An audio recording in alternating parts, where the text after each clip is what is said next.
Good evening, everybody, and welcome to Pride Talks Back. My name is William Crawley. It's my pleasure to chair the evening, and we have four representatives from 4 out of 5 of our executive parties, though this assembly, of course, is not sitting at the minute.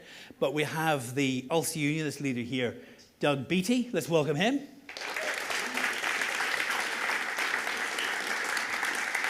From Sinn Féin, we have Emma Sheeran. Let's welcome Emma. From the Alliance Party, Owen Tennyson. Oh my goodness. I'm starting to feel a bit like the X Factor now, and we're measuring the levels of the applause here. All right. And he's promising not to shout about the quality of the lighting in the room. From the SDLP, Seamus Tafuicha. All right. And if you put one finger in the air for me, just one finger in the air, and put the other 4 beside it, and then go like this, you have signed Pride. Thank you to our signers over here. Thank you very much. And the plan tonight is that we have some questions, obviously, for our panel. We want them to talk to each other as well, but I want you to feel free throughout the whole evening to do follow-up questions roughly connected to what we're talking about at that point. I will create an opportunity for you to bring in wildcard questions not connected to anything we're talking about at that point. Don't worry. So you will get a chance, if you're really keen to ask a question, to do that. So let's just check that you know how to ask a question. Put a hand somewhere near the air. Good. You're awake. I love it. Give yourself a round of applause. You're amazing. All right.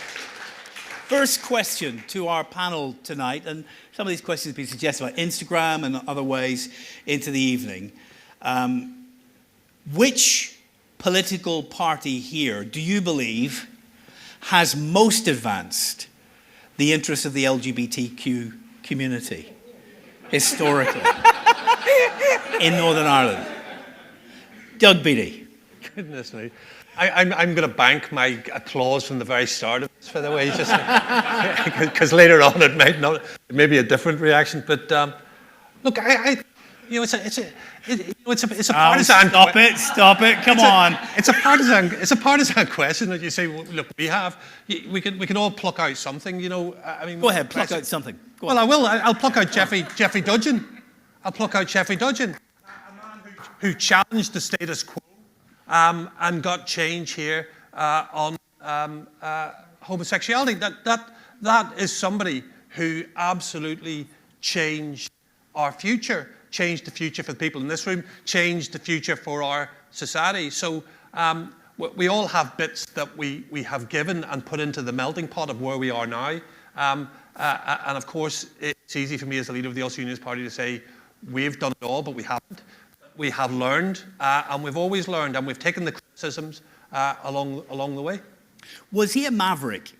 What was the Ulster Unionist Party's position at the time when he went to court to get homosexuality decriminalised? Well, look, if before my time, I've got to say, yes. First of all, he could well have been seen as a maverick. At times, you've been claiming him for a long time. Yeah, but sometimes I can be seen as a maverick. I remember the first one of these that I came to. I remember standing up and apologising to the LGBT community and saying we had not got it right. And I walked away, and some people thought I was a maverick for doing that. Now it's normal to actually say, we didn't get this right. So you can look at things in history all we want and through the historical eyes. But so you think it's your party? Your party has done more than any other party to advance the interests of the LGBT community? No, I think that would not be a fair statement. Which party do you think it was then? Well, I don't think there's any that can lay claim. Which of the available ones did the most? Well, no. William, I don't think anybody can lay claim to it. I think it's well, somebody's got to have done the most. I don't think moral arithmetic. Well, one of them's done more than. No, I don't think that's the case at all. The point is that to progress this, we all have to move at a similar pace in some shape or form. So we all have something to put into this, and everybody has. Is me putting in emotion to end conversion therapy good and helped and moved the conversation forward? Yes, it has. Was I alone in doing that as an Ulster Unionist? No, it wasn't. There was other parties who joined me as well. So I don't think you can say one over the other. We're sucking diesel now. Thank you very much for that, Doug. Emma, which party has done more than the others to advance the interests of the queer community? Obviously, I'm a Sinn Féin representative, so in all... Is that what the email said you were to say? In all facets, I'm always going to say that our party have done or are doing or want to do the most. Unfortunately, when it comes to rights in the north of Ireland, the sad reality is that very few of them have been realised through our locally devolved institutions, and we've had to have intervention to deliver an awful lot of rights, including marriage equality, just like, you know. So it's the Tory party. It's Jeekers, no, do not. Don't try that. So what I would obviously, that's the reality of our situation. We operate in the north with our hands tied behind our backs a lot of the time. I can point to things like Michelle when she was the health minister, and one of the first things she did around the blood ban. I could point to Conor, who actually legalised marriage equality when he was finance minister. Conversion therapy, obviously, or Leah was involved as part of the health committee in raising the hair on that, and Carol McCullum was stepping in for Deirdre at the time as communities minister and actually began that body of work. Conor had commissioned a report on trying to move us forward in terms of the current 2004 trans legislation and moving to a model of self-ID. So, you know, obviously I would say that's what Sinn Féin have done in government, but I'm not going to pretend that we've done as much as we would like to. You think you've done more than the rest? Obviously, yes. You do think that? Okay. Owen, which party is it? Well, I would take some contention with that Sinn Féin has done more than anybody else. So given that everybody else has set out their own party political stall, I'll do that first before I answer your question directly, William. And in terms of the Alliance Party, I mean, I think political parties always follow activists on these issues. So I think, first of all, the people who have been leading the debate around LGBT equality is some of the people in this room, the activists, the people who participate in March and Pride and put these issues on the agenda. And I think it's important that we recognise the role of activists in all of this, because if we're honest, politicians have never led the debate at any point throughout our history. We've always relied on activism. In terms of Alliance, however, we have sought to break down barriers. We are the party which secured the first openly gay representation in local government with John Blair. We had the first openly gay mayor in Ards and North Down with Andrew Muir. And then we had the first gay MLAs elected just in the Assembly election last year with myself, Andrew and John, both all secure an election for the first time. And I think those were really historic milestones, and it's something that we as a party are really proud of. But I think there is a grain of truth in what Emma has said, is that most of the advances that we have achieved in Northern Ireland in terms of LGBT equality have come via Westminster at times when the Assembly have been in suspension. And no, William, I don't think it was the Tory party who have contributed the most to LGBT equality, but I do think we have to recognise the role of Lib Dem and Labour MPs in terms of securing, for example, the Human Rights Act, in terms of civil partnerships, and also securing amendments which brought through abortion rights and same-sex marriage in 2019. So if we're honest, yeah, I don't think it's any of the parties on this panel who have contributed the most. I think mostly we have relied on contributions from those across the water, and I think that's a shame, but that's the honest position. And I don't think we've ever had any kind of LGBTQ legislation advancing the interests of this queer community at Stormont, have we? Not to my knowledge. We have had small advances in terms of, I know Robin, for example, had brought forward work on the blood ban and bringing that into line with GB, but we haven't had any substantive pieces of primary legislation to benefit the LGBT community. And I think that's a crying shame, because when the institutions were set up, I mean, the Good Friday Agreement is very clear about a commitment to equality, human rights and diversity. Yes. But we view that through a very narrow lens, and actually so often the mechanisms within that agreement have been used to frustrate progress for LGBT people. But even your party, which is a liberally minded party, only got to support same-sex marriage in the last 10 years. Yeah, I think that was back in 2012, and I think a number of parties came on a journey in that. And I remember doing a Pride Talks Back with your party leader at the time. Yeah. David was on the panel. Yeah. And he was the only person on the panel who opposed same-sex marriage. And it was on this panel. It was actually Naomi when back in 2012 he brought the motion through Party Council to adopt a party position in support of same-sex marriage. And I'll be very clear, I wouldn't be in a party that didn't have full-fronted support for same-sex marriage. So I think all parties have come on a journey. I'm really proud about where we are now, and that we have a very clear commitment to LGBT equality in every sense. I think we've been leading some of the debate actually on issues around gender recognition. For example, Stephen Farry has been doing work in Westminster opposing some of the rollbacks to trans protections in Scotland, for example. We've also been very active in terms of the debate around conversion therapy. So I think we now are at the forefront of the debate. But I'm not going to pretend that we've always been in the right place historically, and I don't think any party can say that they have, because parties, as I said... Your F1 car has now overtaken the rest. You're now in lead position. Well, I like to think so, yes, but I think as I said at the outset, I think it has always been activists who have drove the debate and drove the conversation, and all of us, I think, are following them. Seamus, surprise us. Which party do you think it is?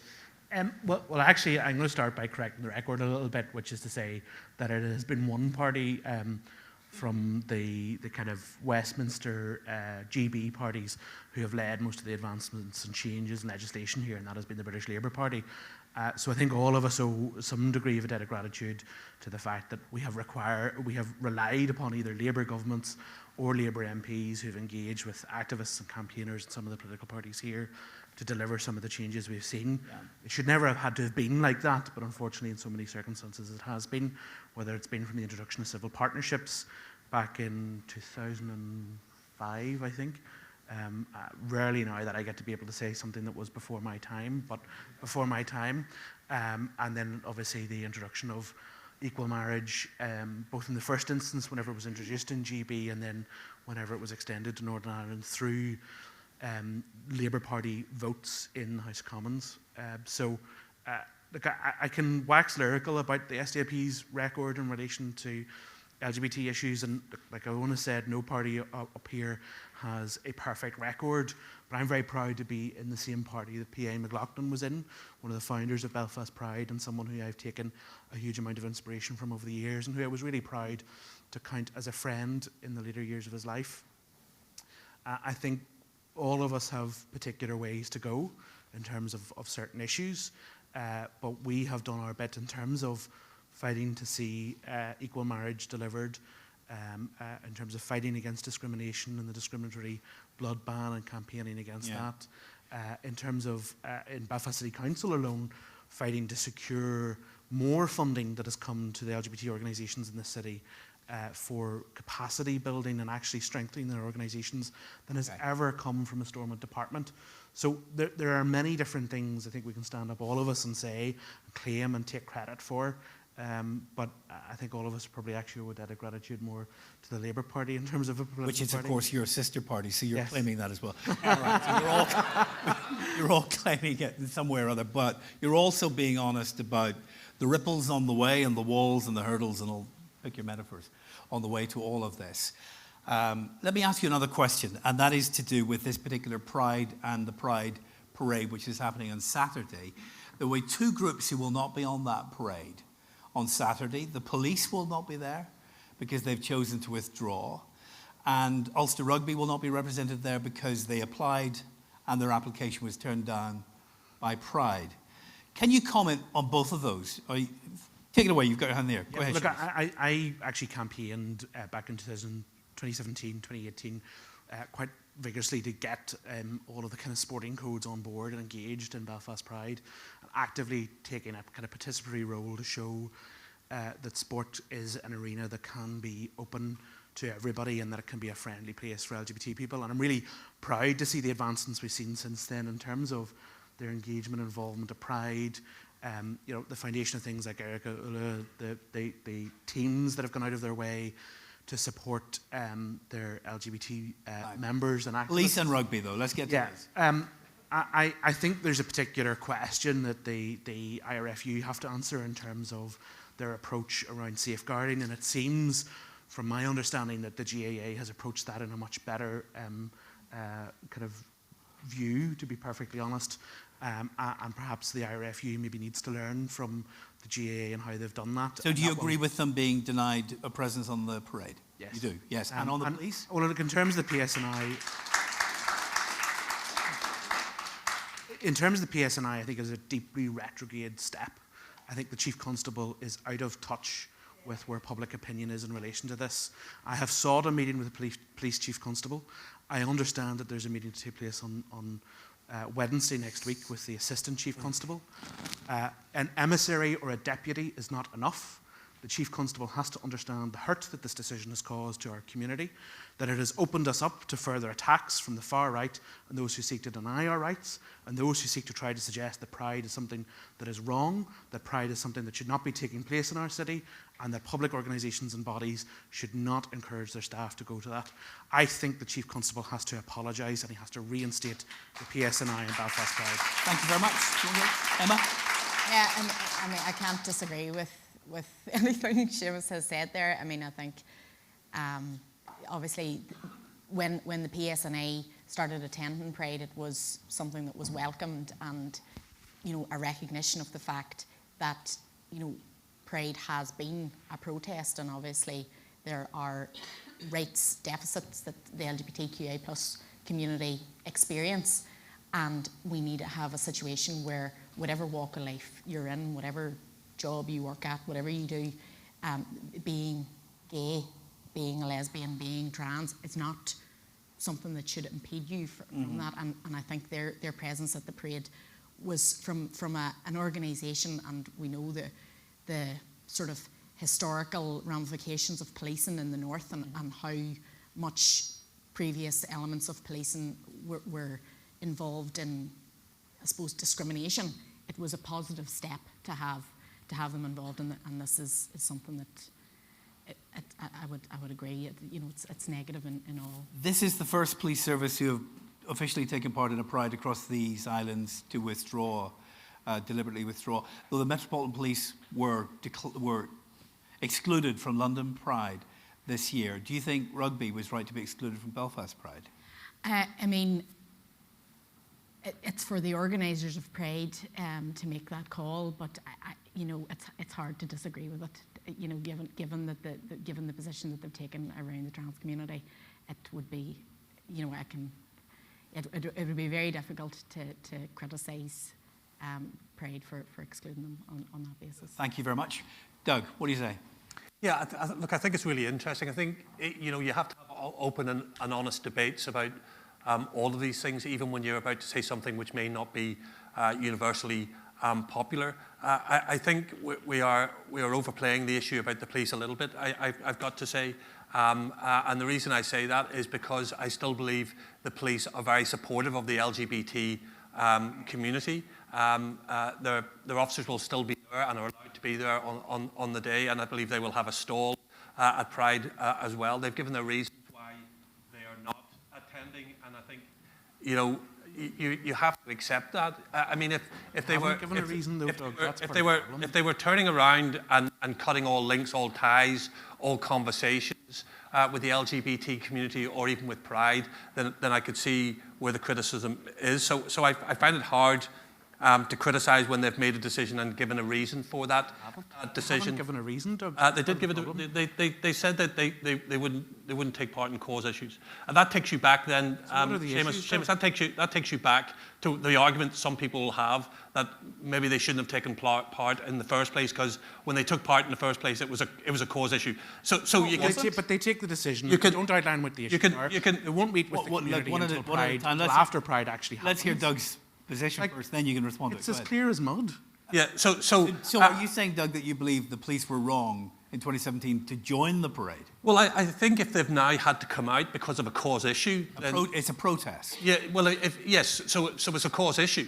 So that if you go back to when they first went in 2017 was a cause issue, then them by themselves are saying that they shouldn't have went in the first place. Yeah. All I'm saying is that they've made a decision. They haven't cut ties with Pride. They haven't cut ties with the LGBT community. They're continuing with that. They will be there on the day. I think we have to look at these things in the round. The issue about Ulster Rugby, I'll be honest, I think it's a wrong decision.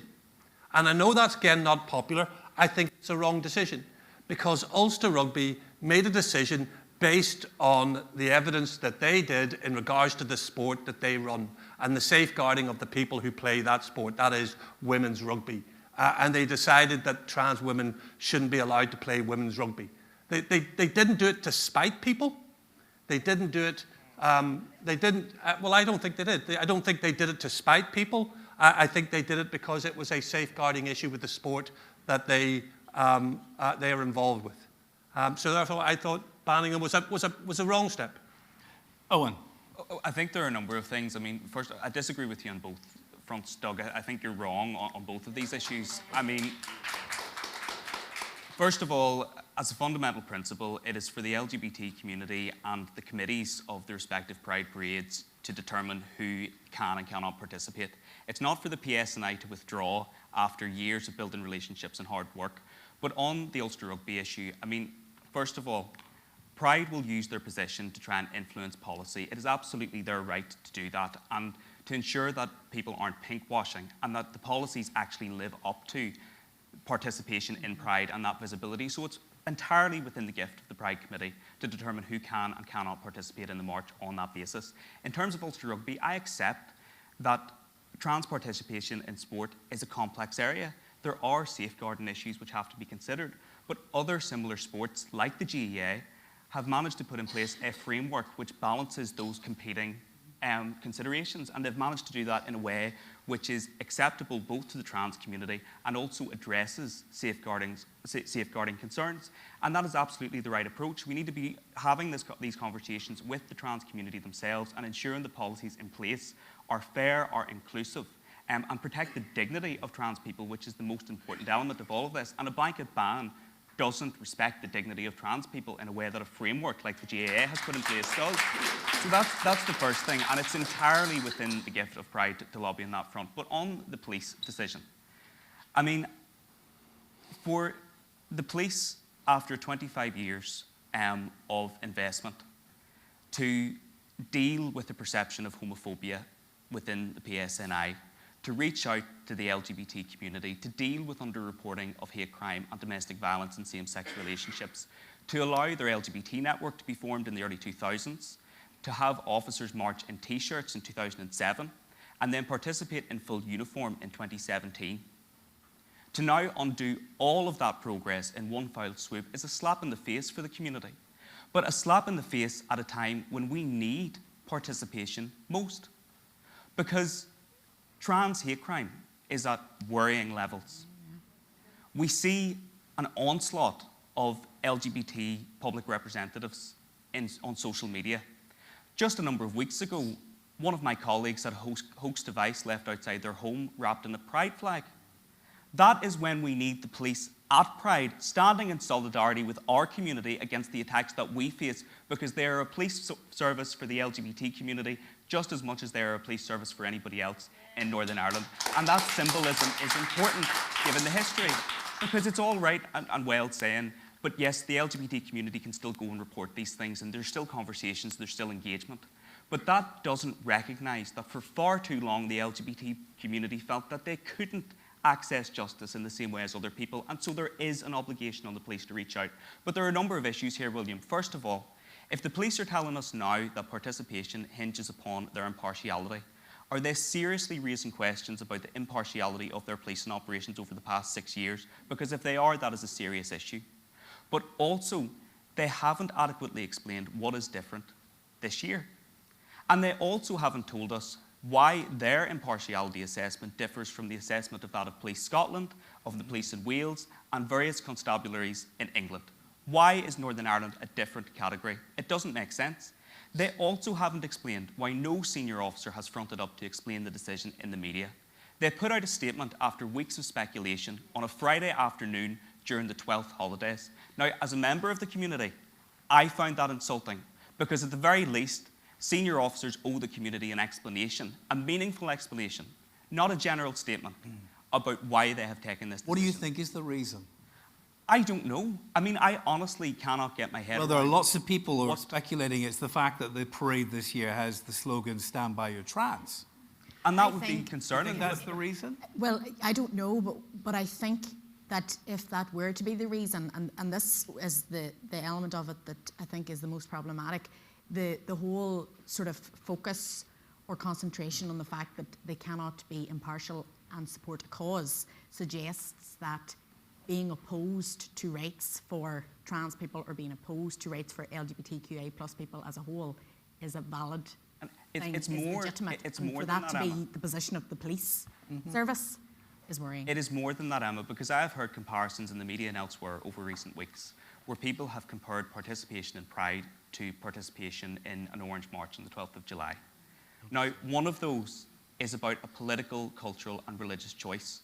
One of them is about someone's inherent being. One is a political cause and one is about basic dignity and human rights.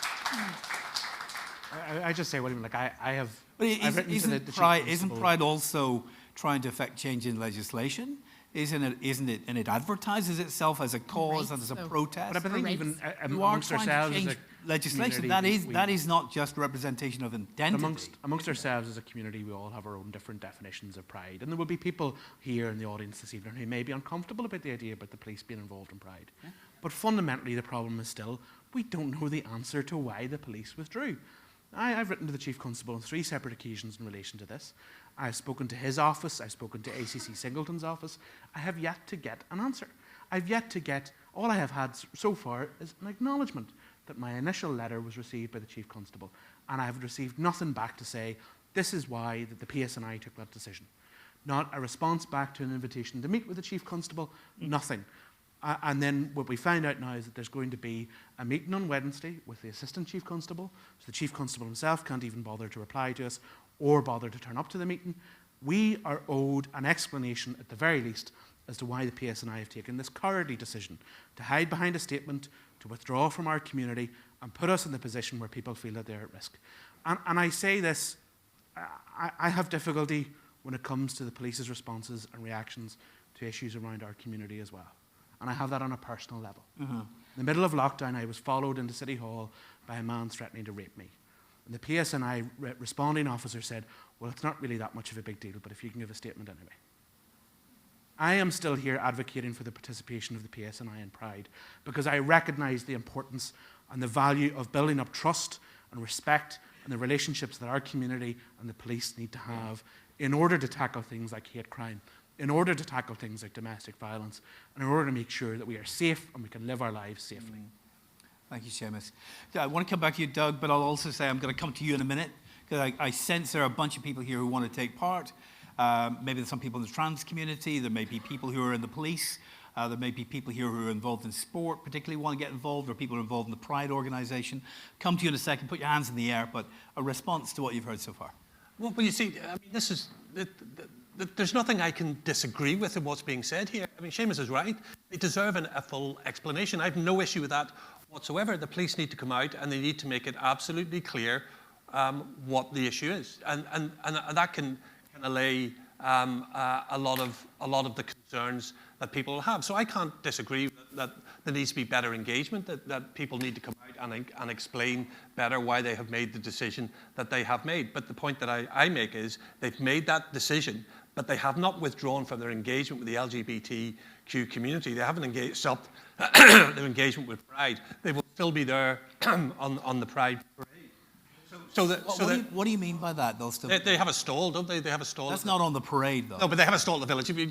You know what I mean in regards to that, and their members will still go. So, I can't disagree with what some of the stuff's been said here. In regards to the sport, look, every sport is different. Rugby is not like the GAA. It is not the same sport in exactly the same way as boxing is not the same as GAA. It's not the same as rugby. Every sport is going to have to look at this issue and see what the safeguarding is. And the IRFU have done that. They've come up with their decision. And that's been based on their expertise in that field. You know, if we don't respect all these sports difference... seem the same to me. I'm going for that. John, who is the chair of Belfast Pride, wants to have a word. Anybody else around here? Please put your hand in the air. Go ahead, John. Very much on a personal basis, not as co-chair of Belfast Pride. Doug, I would say one really important thing in response to what you just said. Yes, every sport might be different, but every trans woman is also different. And to take a blanket approach to say that a particular community is dangerous in engaging in sport is absolute nonsense and is leaning in to the huge amount of stereotyping that is hugely impacting on the LGBTQI+ community, not least of all our trans, non-binary and gender non-conforming community. Trans people are small and tall and wide and strong and weak and everything. There were two people who engaged in rugby who were impacted by this decision. The ability to monitor those two individuals, as happens with many men and other women who participate in these sports, who engage in dangerous behaviour or whatever else, these systems could easily have been put in place, but a decision was taken by rugby to say trans women are dangerous and we don't want them to participate in our sport. And if that's the position they take in relation to our community, then I don't want them to be part of our parade. One more point quickly. Can I make just one point in terms of policing as well? I'll be very quick. My issue with the policing decision is twofold. One, why was the decision taken so late? And two, the PSNI attended Belfast Pride last year on a recruitment, saying they wanted to be the best employer for LGBTQI plus people in Northern Ireland. I've been speaking to LGBT police officers for the last month. They do not feel safe within their employment. There are many LGBTQI plus people in this room here tonight. Put up your hand if you would feel safer reporting to the police today than you would have 2 months ago. The police are failing the LGBTQI plus community by these decisions and their lack of engagement and their lack of appropriate information. And the fact is, this was reported to the media before it was reported to Pride, to any LGBT sector organisation, or indeed the very staff who made this ask of the PSNI. Thank you very much, John. Anybody want to respond? Yeah, I mean, I want to say, like, I am completely of the view that taking the kind of appropriate and necessary safety precautions is right for sport across the board. Like, it's not just about whether or not it's about trans people being involved or not. I mean, increasingly we're seeing a movement pushing for change around rugby in terms of the injuries that people are coming away with at a young age that are then impacting them later on in life, particularly in terms of things like dementia and Alzheimer's. So, like, to me, what's strange about it is actually rugby of all sports is the sport that should be doing safety assessments for players. Like, the GAA is, well, hurling aside, the GAA is supposed to be a little bit tamer than rugby, you know? Like, realistically, you know, should we not be saying that rugby actually is the kind of sport where people should be doing safety assessments? Like, that to me is a no-brainer, you know? Sorry, me on rugby. At my school, if you had a choice, you'd do rugby on Wednesday afternoon or you had to do Greek. To this day, I'm really quite fluent in Greek. All right, another question we have for you. Let's talk about a bit more about trans questions to do with politicians and to do with the law. Does your party, I'm not just talking about you individually, does your party have a policy supporting a change in the law to permit trans people to self-identify as a means of getting a gender recognition certificate? I think you said earlier, Emma, that was one of the things you're proud of. Yeah. Is that your party policy? Oh, yeah. We've, I suppose, consistently had quite a strong position on this. And obviously, this one of the concerning things at the minute is the whole debate that's happening around the trans community, and something that I find incredibly worrying, given that it sort of dehumanises people. And the ironic thing, if we're having a conversation about this in the North, self-ID has been the model in the South since 2015. And one of our senators actually brought forward amendments a few years ago to try and strengthen that. But it's obvious that the current legislation that is in place here is not working, and it is damaging for people's health and mental health, and it's having serious repercussions. And we know the problems with Breckenburn and the waiting list and the impacts that has on the trans community. Right. And it's totally taken away. When do you think the Labour Party will bring this law in? I'm not confident that the Labour Party will, and that's part of the problem. They've dropped their commitment to it, so... Owen, what's your party's position? We support a move to a self-ID system based on statutory declaration, and that's something that I'm really proud of. We ensured that was in our Assembly manifesto for the previous election. It's a no-brainer because it's clear that under the current system, trans people are required to get a medical diagnosis of gender dysphoria.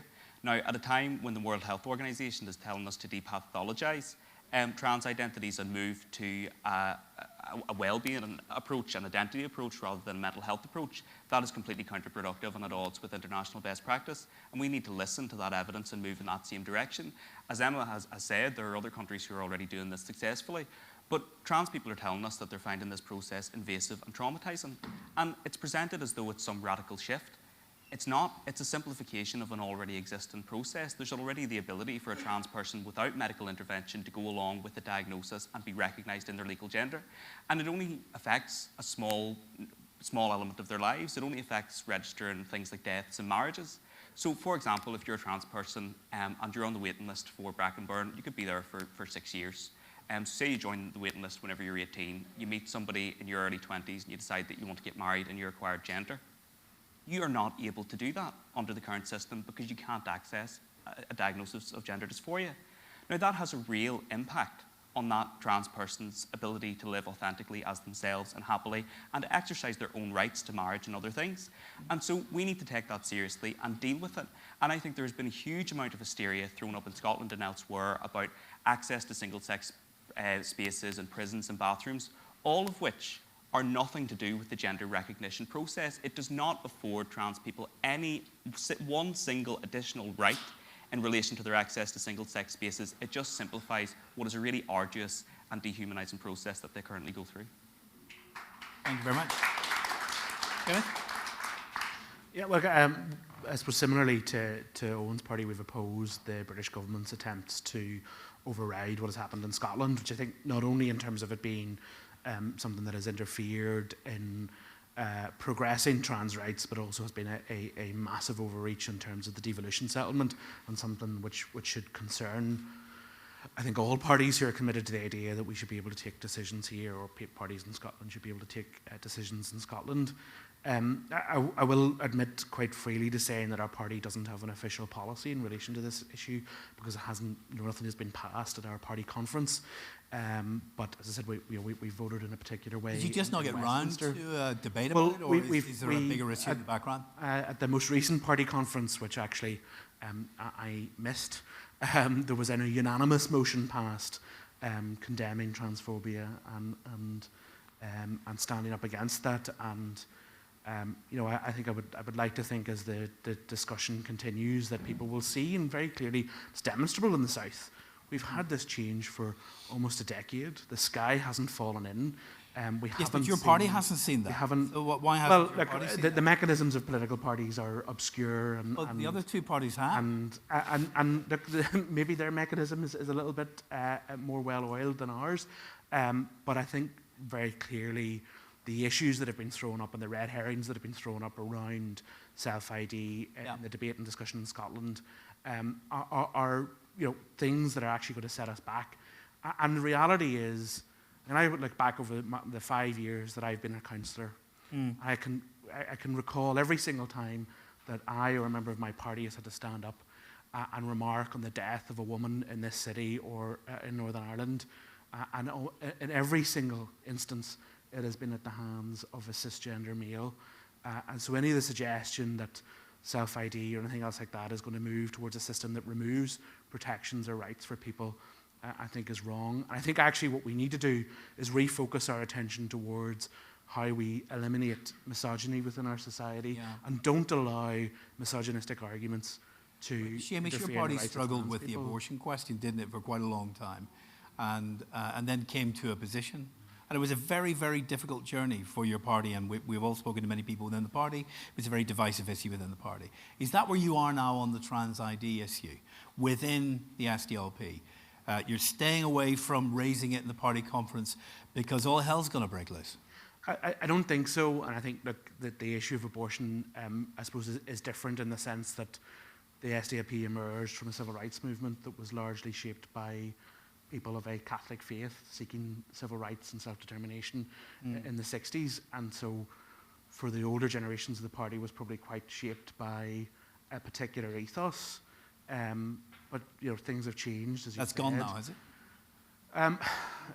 Time has changed. Like mean, like, I wouldn't consider myself to be a self-possessed Catholic. Actually, as we were coming in here, William and I were having a bit of banter. He says, well, sure, you're a Catholic, and actually I'm not. I'm probably more agnostic than anything else, but, things change and political parties change. And I remember the first time I came to Pride Talks Back, Claire Hanna was put under a lot of pressure in terms of some of our MLAs abstaining in relation to equal marriage at the time.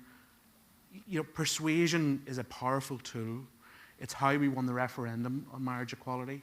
It's how we won the referendum on repealing the 8th Amendment. It's how we will bring people on board in terms of the conversations around trans rights and the other conversations that we have to have in terms of other rights issues for the whole of our community. It's difficult. It's tiring.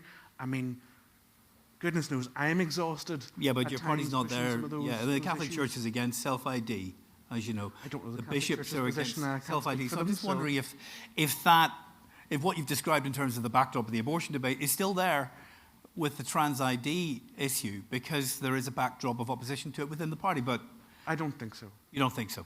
Where are you on this as a party, Doug? Yeah, I mean, look, the trans self-ID issue is complicated. It's difficult when you've got a party like mine, which is very traditionalist. A lot of people come from conservative backgrounds. It's a difficult and long conversation to be had, and we have not got a policy in regards to that, William. I'll even be more honest than that. We haven't had a deep or long conversation in regards to it either. So it is something that we will have to approach in the future. I don't think we're there yet to bring it forward. If I did... Which decade in the future? Well, whatever decade. Things move whenever they move, and as long as they move in the right direction. Has this been do you think it's a more challenging, more difficult issue, this trans ID legislation issue, than same-sex marriage was? Yes. It's more difficult. It's harder. Your party. I mean, people can say it shouldn't be, but I'm just being honest. Yeah. And if people want honesty, I'll give honesty. I'm just saying it's. No, I appreciate you being honest. With the greatest of respect, Doug, you talked an awful lot in the previous election campaign about a union of people, and unionism that was inclusive of people regardless of their race, gender, sexual orientation, and community background. And clearly, you're not proactively pursuing policies to deliver that equality promised in the previous election. I mean, it's one thing to go out in an election campaign and say you're committed to equality. It's quite another thing walking the walk in terms of your party policy and bringing people with you. And I think that is a genuine question from people in the community. Is they'll hear you in the media telling them that you are supportive of LGBTQIA+ rights, but you can't guarantee that on issues like self-ID your party will come with you, and that is a concern.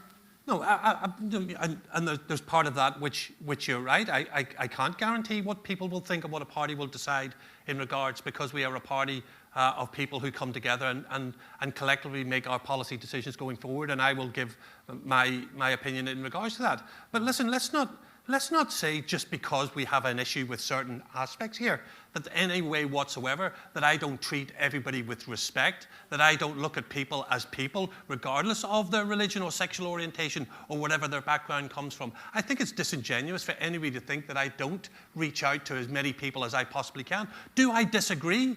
Of course I disagree. Tell me a world where people do not disagree. And tell you what, post me to it, I'll go there.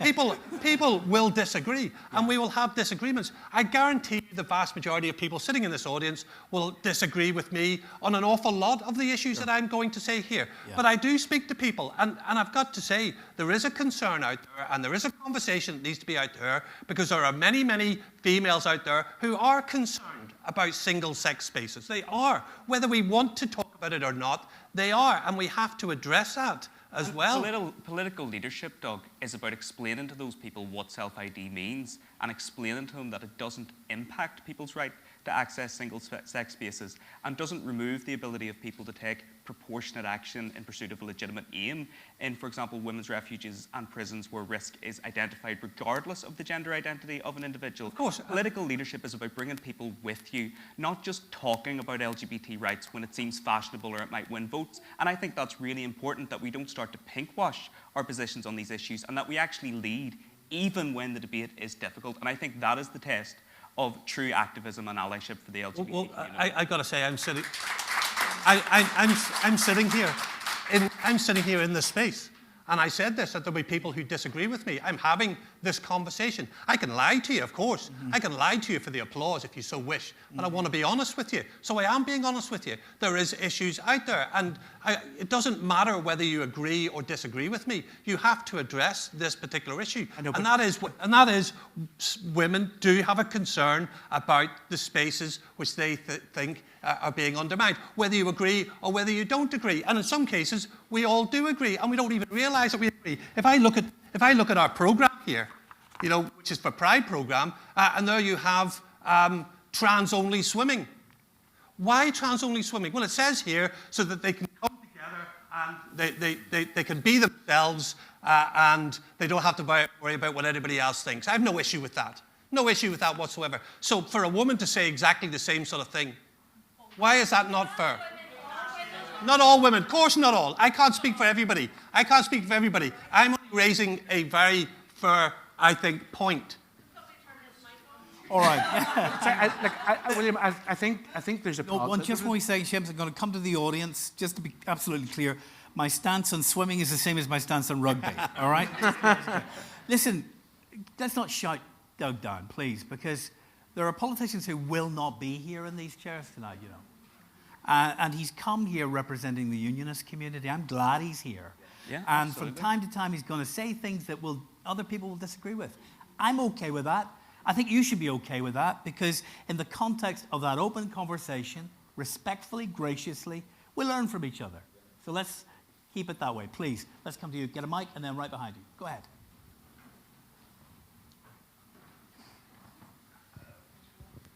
Thanks, William. Michael Palmer, a gay unionist. I mean, as Doug said, the problem with unionism is, it's also unionist by the DP. Unionism generally is conservative and it's traditional, and that's the way it is. What I can tell you is I'm gay, but I'm proud to be gay, but I'm also proud to be unionist, and it's trying to work within that and trying to obviously get solutions. I can say, certainly when I was in the Ulster Unionist Party, I did go on and on about gay conversion therapy. In fairness to Doug, he did bring forward a motion on gay conversion therapy in the Assembly. So it is having these conversations. You do need to have LGBT people within the party that sort of need to push it. But I mean, for me, within unionism, it's just obviously, it's traditional, it's conservative, and it's having those conversations. And I think it's even trying to change the frames of the debate. What people within unionism don't like is they don't like being told what to do, they don't like having beliefs imposed on them. So we do need to be respectful in how we approach this conversation, even though it can be tough at times, and that's what I say. All I can say is I'm proud to be gay, I'm proud to be unionist, and I'll certainly try to work within unionism to address all these concerns anyway. Thank you very much. Like hurting and I can say, William, and I was proud to have you in the party, Michael. Always was, always will be proud that you were in the party. Thank you very much. Right behind you, I think someone had the mic. Anyone else? Near here, down the front, please. Yes. It's everybody on this side. It's like 2-3 to 1 at this point. Over here. Go right ahead. Thank you. Hey, Chris from Transgender and I think the one thing I really want to say is actually invite trans people into the room. All the time, we're just constantly seeing our lives being talked about. We're talking about self-ID. We're talking about trans healthcare here. And we just constantly have to see this. Our lives are constantly held back by the fact that we can't access healthcare in our country, the fact that we can't access appropriate gender recognition certificates in this country. And the one thing that we want is to actually be let into the room. I'm sure from what you have heard that there is women who are concerned, but the main fact of that is that they haven't spoke to us either. They aren't talking to us. I'm here, representing Transgender and I am more than happy to have a chat with those women. I'm here for that because I want to have an open conversation. Why are they scared? Why are they scared of self-ID? What do they think is going to happen? We need to have that conversation, and an open and honest conversation can only happen if we're in the room as well. And we know that for a long while, in terms of primarily unionist parties, we haven't been let into the room to actually talk. It has been, again, people just talking about us. So again, what we want to see is you actually actively inviting us in the room to talk about these issues instead of just talking about it for us. And can I ask, do other political parties invite you to join conversations? We have had more conversations, absolutely. I've talked to Seamus and I've talked to Owen before. Even in the all-party LGBT working group as well. That is inviting us into the room. All right. But we haven't had, actual conversation, meaningful conversation. I think we have worked before, Doug, but I mean, And I do recognise that. I do see what you have done, especially with specific constituents. You have done a lot in that. But I'm talking about the wider picture here. You'd need to invite us in the room for us to actually develop and have these conversations properly, or it just won't happen. If I could come back on that, William, very quickly. Seamus, That point is really important because in the advent of COVID, whenever Belfast City Council had emergency money provided by the Department for Communities, whenever we had Here NI and Transgender NI in the room, being able to engage with myself and with Mal O'Hara, who was there from the Greens, we were able to secure emergency funding for counselling services. As far as I'm concerned, that was life-saving work for both of those organisations. That came about from the fact that your organisations were at the table, so that's really, really important. There was a great exhibit here in the MAC a couple of weeks ago, and it was named after a famous quote from Shirley Chisholm, who was the first black woman to run for president in the United States. And she said, if you don't have a seat at the table, you bring your own folding chair. Paraphrased a little bit there, but you make sure you're at the table, and the result is very clear there, even in terms of that small definitely more poetic bit of funding. Yeah. And if I can, sorry, William, if I can, I'm more than happy to meet at any stage. We've actually met with quite a lot. I used to meet with Transgender NI quite often. I think it was Alexa was in charge, and I'm open to meet with everybody and anybody, and I'm open to learning. Trust me, But Doug, there was a point when you supported same-sex marriage before you moved many in your party in that direction, wasn't there? Yes, it was. And are you at that point with self-ID? Are you ahead of your party on this, do you think? Well, I don't know. It's because we haven't had that deep. But I mean, in terms of your view. No, but I'm going to be honest, William. I need to speak to people. I need to reach out and get understanding for people, from all the people, to get all understanding of this right across the board. I'm not infallible. I don't have all the information. I have to learn, and I'm willing to reach out and learn. Just one more thing. I do want to just say, absolutely, I know that you're willing to have the conversations, but it's about the rest of your party as well. It can't just be you, because that is the whole problem. Is if it's just only one person every time, that won't, you've already said this is a difficult conversation. You're here talking, but we haven't seen much else from that. So we need to see that it's going to be something that's we normally bring all of the party into these meetings, so we do it as a group meeting as opposed to one-on-ones. You'll have to be a fly on the wall. Let's come down here and we'll get a mic to you. Thank you very much. Is that mic working? Thank you, William. You ignored me the first time I had my hand up, but I'll forgive you. Oh, I'm sorry. That's okay. My name is Orla. I'm loving the Barbie colour, by the way. Oh, thank you. I work in Disability and Wellbeing Services at Queen's. I support over 500 students on my caseload. The only mental health issue my students have is waiting on the list to get their health care if they feel that they're transgender. It's not, they don't have a mental illness. The illness and the anxiety comes from the waiting list. And I see it every day in my job, and it really just depresses me that I'm trying to support people who literally just can't access normal health care. They don't have a mental health condition. The other thing I want to say is the elephant in the room for me here is religion in this country. We live in a theocracy still, no matter what you say, no matter what party you belong to. So I was educated in a convent school, thought I didn't support abortion rights because you're programmed that way. But we all have to learn. You have to educate yourself. And I think the same thing with the trans issue, where people are happy with the L, the G, the B. But when it comes to the T, it's like, whoa, TERFs are going to attack me if I try to say anything. So I think the TERF Brigade are what is frightening the police as well, as far as I'm concerned. So you have to stand up and educate yourself and speak up against these things. So for the likes of my students, and I'd ask political parties to really think about those young people and what they're going through at the minute. Thank you. Thank you very much. You can, just as we've just had there, you can make a comment as well. It doesn't have to be a question. Who's got the mics? We've got one here and one here. Oh my goodness. Hey, You would have been drinking espresso martinis now. You're all awake. Come on, ask questions. All right, got it. You got the mic? Go ahead. Hey, can you hear me? Yeah. Yeah, we on? Okay, Doug, just in response to the trans swimming, I actually am from the organisation who sponsor that programme. I just want to say that's a response to the hostile environment. It is not to pacify or placate cis people who are uncomfortable being in a swimming pool with trans people. It's to support trans people who want access to those facilities but don't feel comfortable in going there. And what I would say is the fact that, these are parties of the executive and who have governed our country over countless years, well, not to type, but for many, many years. And the fact that you have blind spots in your policy that represents actual people in this country, step up, and you also talked about Jeff Dudgeon. If you looked at his recent tweets about trans people, no wonder your party is so backwards on this issue. Well, come on. The SDLP doesn't have a party either, and Jeff Dudgeon's not here. Just be fair to him. And who else has a mic? Over there. Thank you very much. Oh, yes? Yeah. Go right ahead.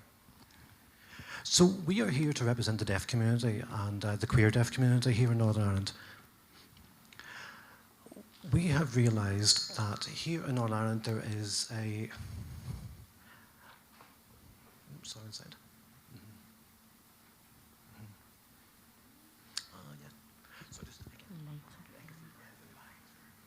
This is a dangerous signing in the dark. Let's see if we get more light. Yeah, a little bit so more when light. we talk about safeguarding, Got it. We have... Oh, that's perfect there. That's Thank you so much. That's great. Thank you. Now you don't feel what we're feeling. So I'll go back there. So we're here representing the deaf community here in Northern Ireland, and specifically the queer community here in Northern Ireland. And we talk about safeguarding, and we talk also about the access to information. In terms of deaf people coming out, in terms of their sexual identity, they are having to follow family traditions, religious traditions, and there are some support services out there which is fine. Some are independent, which and there are counselling services and whatnot. But for example, Belfast Pride, we know that there's a limited funding available for these services that might actually benefit and reach the full community. We have the added layer of that because we have access on top of that. So it's not just a matter of coming out, it's coming out when using a different language, when coming from a different culture. So, and if we take in transgender issues when it comes to that there as well, so we're thinking of the multiple layers of barriers there. So we have automatically the medical model of the barrier here, but then we have communication on top of it. Then we have family issues. So we see an awful lot within the deaf community that mental health will be drastically worse within the deaf community. So we need to look at how, we understand that the deaf community is quite small here, but we are still at more risk than any other part of the LGBT community. Yeah. And just to make you aware, there is a sign language framework which is sitting ready to go. We are literally just waiting for Stormont to come back into action and get it ratified, get it debated, get it actually on the books. And you can think, okay, it's just about silence, just about access, but what that means to us, what it means to the queer community who are deaf in Northern Ireland, what it means to any deaf person in Northern Ireland is absolutely monumental. So I just want to point that out.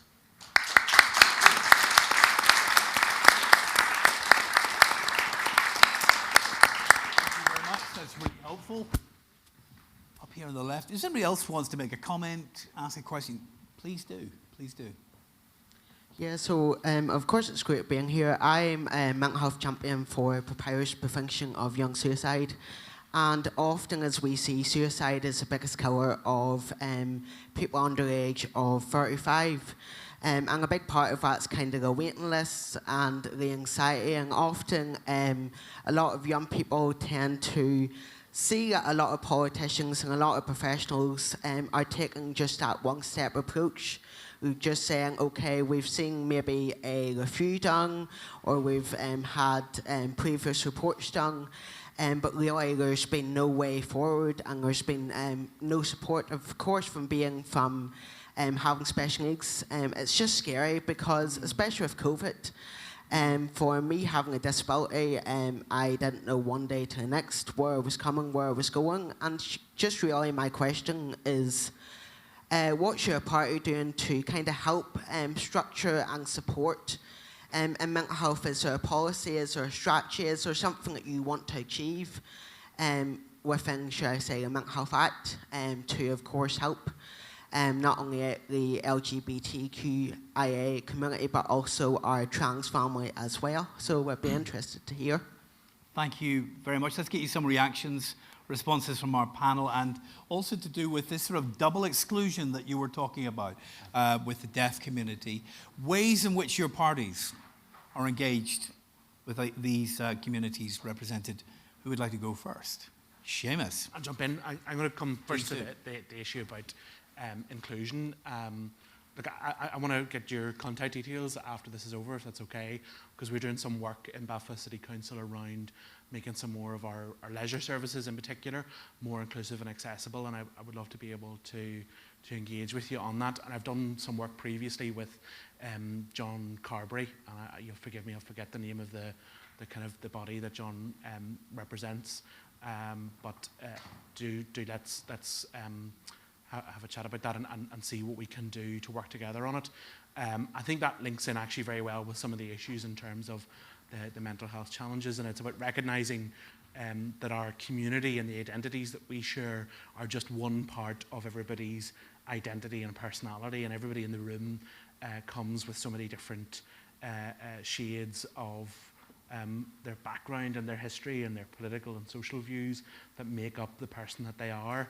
And we have to do more to be able to protect people's ability to actually grow in that space and experience that. I think one of the things that we've really pushed very hard on is about trying to get a proper anti-bullying strategy in schools, and seeing that the sexual orientation strategy and the reform of RSE and all of those kind of things reflect that, so that actually one of the source points for anxiety, mental health issues and distress for young people, and particularly young LGBT people, is in schools, that we're taking as many proactive steps as possible to try and tackle that. I mean, I think it is a disgrace that we're still in a position where we're talking about figures in the high 80s and early 90s percentage of young LGBT people in schools here don't feel safe in their schools. That we have such a high percentage of young LGBT people in schools who have had suicidal ideation, who have experienced self-harm, who have felt totally and utterly isolated. And look, I think, I suppose I can try and speak for anybody here in the room who identifies as LGBT. We've all been through that experience. School wasn't necessarily an easy or a nice place for most of us. So that, I think, is one of the key issues that we have to tackle. In terms of mental health on a kind of broader perspective, we have huge challenges in this place around trying to kind of reset the clock on the mental health crisis that we face. A lot of it is quite significantly built in to the intergenerational trauma that comes from living in the place that we do. And I actually think our community has an opportunity to help a lot of young people in a lot of places understand and grow to accept that their identity and their personality doesn't have to be just defined by being green or orange or being Catholic or Protestant, that they can choose different political perspectives themselves, that their experiences in life can help shape their identity. And that allows actually people to start to kind of break free from the sense that in this place you have to choose one position or another, that you're locked in no matter what because of where you're born or what family you're born into. So I think there's an opportunity for us to kind of demonstrate to people that it's not all just a binary. No. But with relationship and sexuality education, you have another example, Emma, haven't you, of a Tory minister now driving through the changes in that area as well. It's all coming from London, isn't it? It's not really happening here, and it's not that just the DUP has the assembly done, this mythic assembly that we have. We had Sinn Féin had it down for 3 years as well. Well, I think I'm glad that you brought that up. Good point. Yes. No, I genuinely am, because that's quoted often. And yes, of course I know. But the question is, though, with all these shenanigans going on with our local politicians, whether it's a deaf community, people dealing with mental health, trans community, healthcare issues, and a host of other people, they just fall through the cracks, don't they? So it just falls through the cracks. You see, the question that was asked around mental health and the question specific to the deaf community in the north, and all of these particular issues, in my mind, relate to rights. And people, when you talk about mental health, anybody, regardless of their circumstances, can go through periods of poor mental health in their life.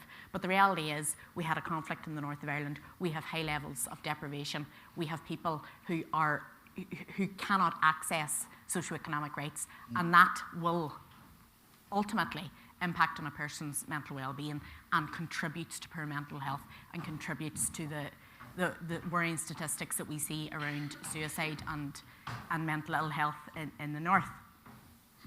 And the reason that Sinn Féin were not in the executive from 2017 to 2020 related to an absence of rights. And at the minute, the DUP not being in the executive is contributing to a denial of rights. And we went through, as part of the NDNA process, we went through a Bill of Rights process, which is an outstanding commitment from 1998.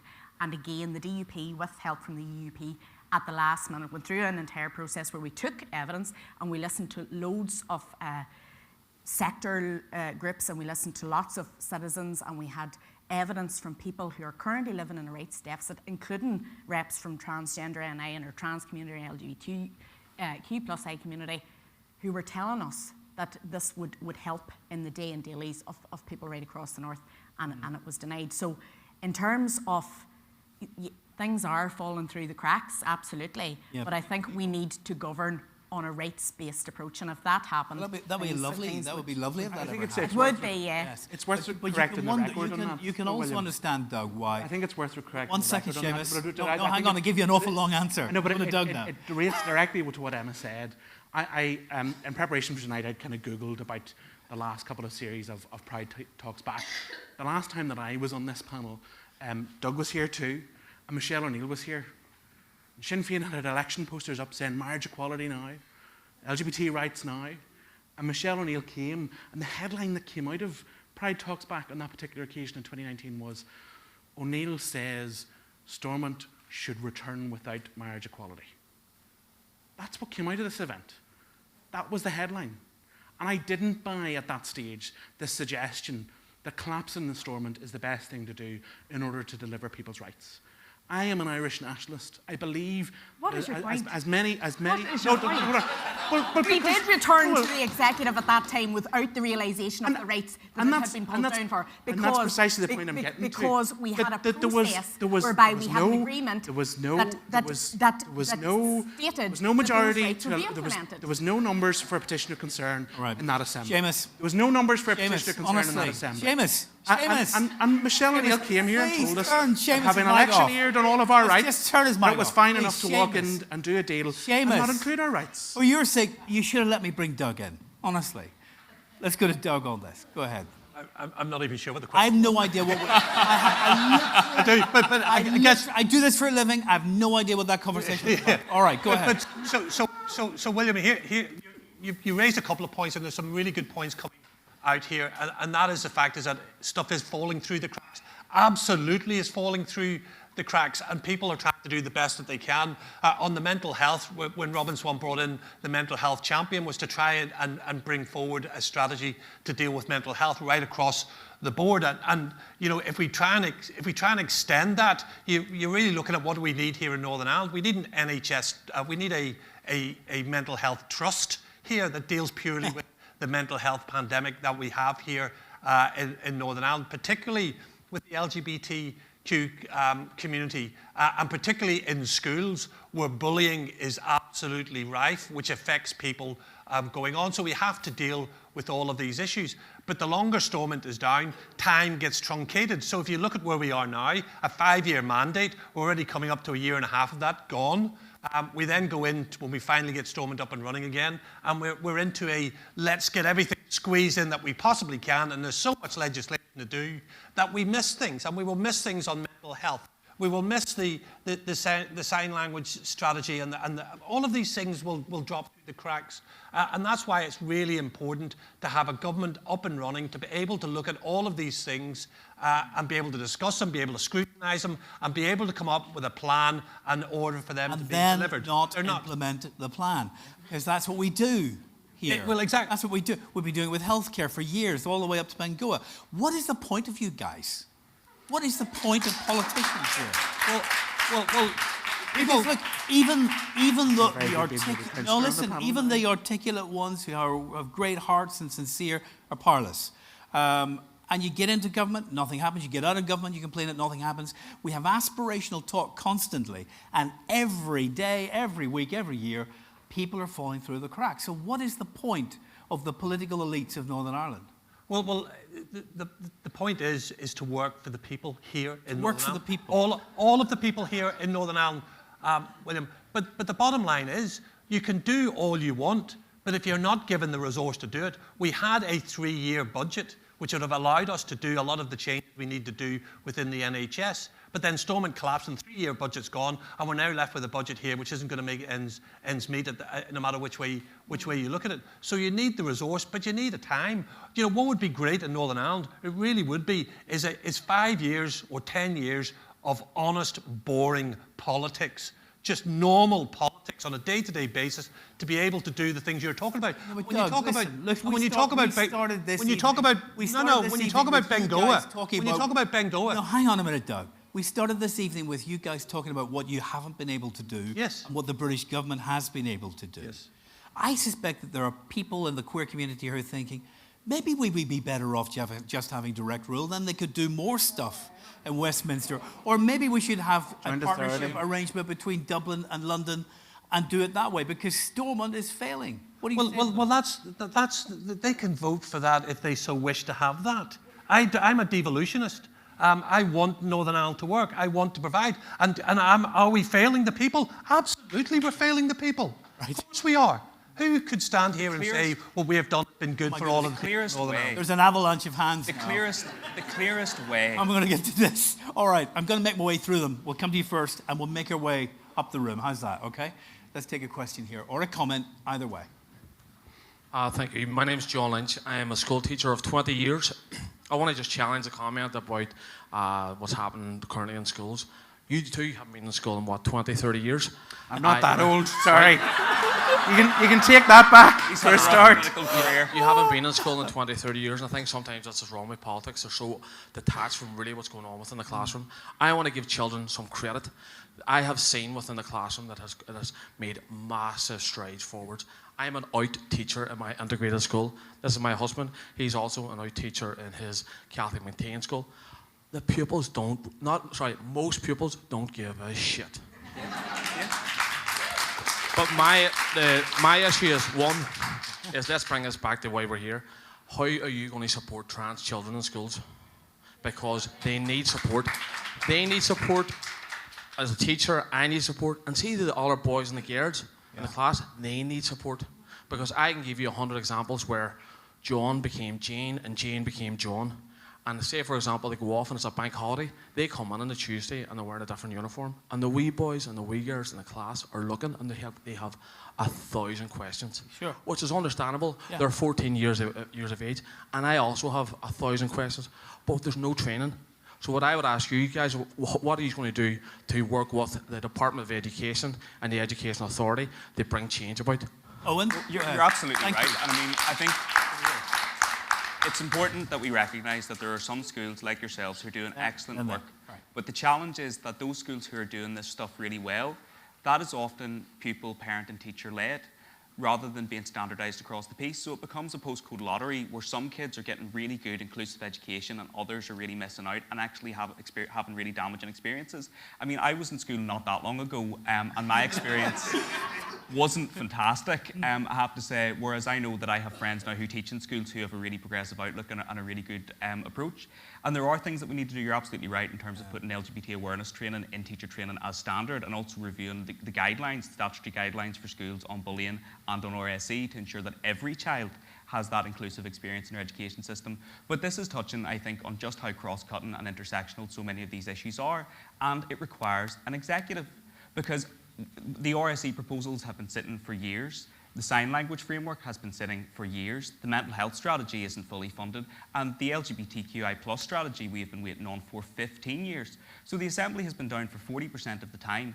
And then when we do have an Assembly, it depends which minister is in which portfolio as to what is progressed.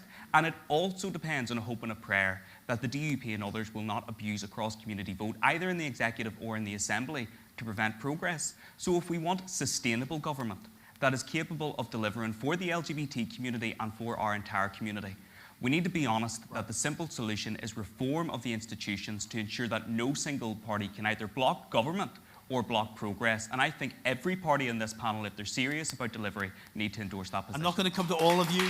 Well, no, sorry, I think that was directly put to Doug and I. We should have a chance to respond. Fair play, Owen, right, you were elected, but you can't be elected twice. This is not an opportunity for you to sit there and try to get yourself re-elected. You need to be asking us, what do you want from us? Do you understand? Yeah. Aye, that's what you need to be asking. We already know the dates and the percentages, but that's what you need to be asking us. Okay. I'm aware of some of the issues in particular schools where challenges have arisen, and I've engaged in particular with the teaching trade unions in relation to that. I think unfortunately the problem is in both of your schools, as one said, you probably stand out positions in terms of actually being ahead of the pack on so many of these things. So I think there's a significant amount of actual support has to go in to help students, to help parents, and to help teachers. I am of the view that there has to be a common core in terms of curriculum around this, but we also have to make sure that there's appropriate teacher training to support teachers to actually deliver, and that's on top of all of the other pressures that teachers are having to deliver with already. Right. So I have to say, despite that scurrilous remark about my age at the start, I'm on the same page on you in this, and I have a lot of friends who are involved in teaching and in the teaching trade unions. I'm aware of the issues. Okay, I want to move to another question. Can we do this, please? I'm going to be rude for the next 45 minutes, by the way, because there's so many people here. I'm just going to keep motoring along until we get all your questions. Right, go for it. Okay, so I have a question to the panelists. So, at a time when anti-trans rhetoric... The new director of the Rainbow Project, I at a time when anti-trans rhetoric is rising, anti-LGBT hate crimes are rising, Stormont Assembly is down, money is getting cut across the board, our services as LGBT organisations have never been more needed, and yet we are facing cuts. Our mental health project ends soon, and there's no method there for us to refund that. We are constantly looking at ways to strengthen what we deliver, but at a time where we're facing constant cuts, and no Stormont, what can your party do to support LGBT organisations to then support the community that is drastically needing our support? Right. I'm going to take that as an appeal for money. All right? It's an appeal for money. No. They council store is open. They want you to campaign for money and lobby for it. So let's take some more questions, comments over here, and we'll move our way up the room. I promised you yes. We'll get to you right after this. What do the panel think about the issue of the access to puberty blockers for young trans teens, and what can local representatives do to help? Access to puberty blockers for young trans teens, and what can be done to help? First of all, you support it. Do all your parties, Doug, I'm sorry, does your party support access to puberty blockers for young trans teens? Well, it goes into the whole discussion, William, and apologies because it sounds like a cop out, and I don't want it to be a cop out. But we simply haven't delved into this in the way that we should have delved into it. The whole trans piece, I've got to say, is a gap where we need to dig into it. I know for a fact that, and Michael said this quite well, that we have a very conservative wing of the party who are absolutely against it. And then we have another wing of the party who are looking at this and saying, you know, what can we do to progress this? So I don't have an answer. And as a leader, do you take a view on it? I take a view on making sure what we do is age appropriate, and making sure what we do is the right thing that we do for the child. And if it's the right thing for the child, so a minimum age? And it's proved, I don't have a minimum age. I mean, I leave that to those who are the experts in regards to this. I am not an expert. Okay. Emma? So like I referred earlier to when Conor was the finance minister, one of the things he did was commission the Queen's University to do a report into how we could basically make progress in the North apart from the 2004 legislation that affects Britain and obviously then the North as a byproduct of that. So like the lady at the front here who made reference to the fact that, you know, this is normal healthcare that people need to be able to access, and obviously it's already been talked about in terms of the problems with Brackenburn, and I was constantly writing to. So does your party support? Yeah. Oh yeah. So it needs to. Yes. You were sorry. Yes. And, all right. and we need. Does your party support? It needs to be normal health. Does your party support young trans teens getting access to puberty blockers? Yes. And that's what you want to see legislated for? Yes. Right. On the Alliance Party? Well, I think, as with any health issue, it becomes a very dangerous space where politicians start to get involved and dictate what services an individual can or cannot access. So I default to the position that it is a decision for that individual, their families and their medical professional to take the decisions in the best interest of that person. It's for us to ensure that the resourcing is there,